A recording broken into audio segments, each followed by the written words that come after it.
আসসালামু আলাইকুম দর্শক মন্ডলী, আজ আমি দেখাতে চলেছি এক অসাধারণ স্থাপত্য শৈলী সাত মসজিদ বা সাত গম্বুজ মসজিদ। এটি ঢাকার মোহাম্মদপুরে অবস্থিত, যা মুঘল আমলে প্রতিষ্ঠিত হয়। মুঘল আমল থেকে বর্তমান পর্যন্ত কালের সাক্ষী হয়ে দাঁড়িয়ে আছে এই মসজিদটি। তো দর্শক মন্ডলী, কথা না বাড়িয়ে শুরু করা যাক আজকের ব্লগ।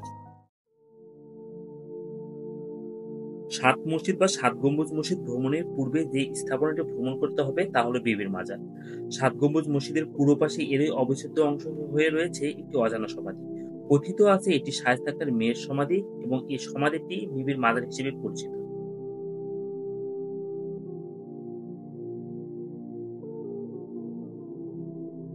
এই কবর কোঠাটি ভেতরের অষ্টকোণাকৃতি এবং বাইরের চতুষ্কোণাকৃতি। বেশ কিছুদিন আগে সমাধি ক্ষেত্রটি পরিত্যক্ত এবং ধ্বংসপ্রাপ্ত ছিল। বর্তমানে এটি সংস্কার করা হয়েছে।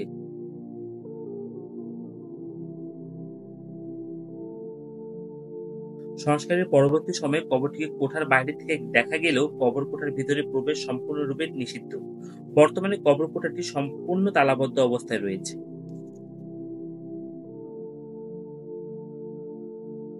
সাত গম্বুজ মসজিদ ঢাকার মোহাম্মদপুর বাস স্ট্যান্ড থেকে শিয়া মসজিদের দিকে যাওয়ার পথে বাঁশবাড়িতে অবস্থিত। মসজিদে পৌঁছাতে গেলে মসজিদের পাশ দিয়ে গলিপথ ধরে কিছু দূর এগিয়ে যেতে হবে। এ সময় হাতের বামে একটি কবরস্থান দেখতে পাওয়া যাবে। এটি মরহুম হাজী লাট মিয়ার পারিবারিক কবরস্থান। এরপরে দেখতে পাওয়া যাবে আমাদের কাঙ্ক্ষিত সেই স্থাপনা সাত গম্বুজ মসজিদ।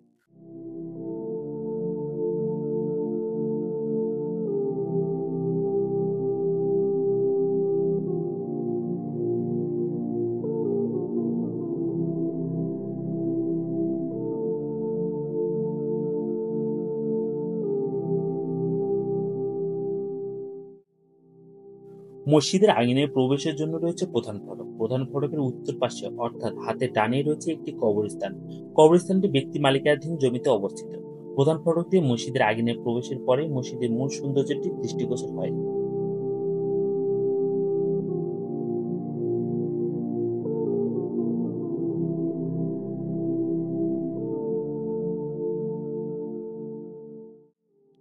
আমরা যখন মসজিদে পৌঁছালাম তখন সবেমাত্র আসরের নামাজ শেষ হয়েছে। এ সময় মুসল্লিরা যে যার মতো বাড়িতে ফিরছিল।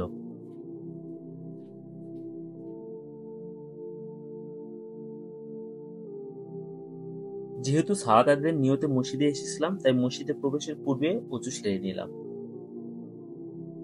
মসজিদটি মোগল আমলের অন্যতম একটি নিদর্শন। ১৬৮০ সালে মুঘল সুবেদার শায়েস্তা খাঁর আমলে তার পুত্র উমিদ খাঁ মসজিদটি নির্মাণ করেন।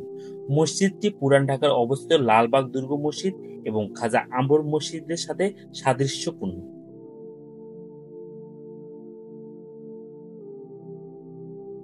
মসজিদের পশ্চিম দেয়ালে ৩টি মেহরাব রয়েছে। দূর থেকে মসজিদটি অত্যন্ত সুন্দর এবং আকর্ষণীয় দেখায়। মসজিদের ভিতরে ৪টি কাতের প্রায় ৯০ জনের নামাজ পড়ার মতো স্থান রয়েছে।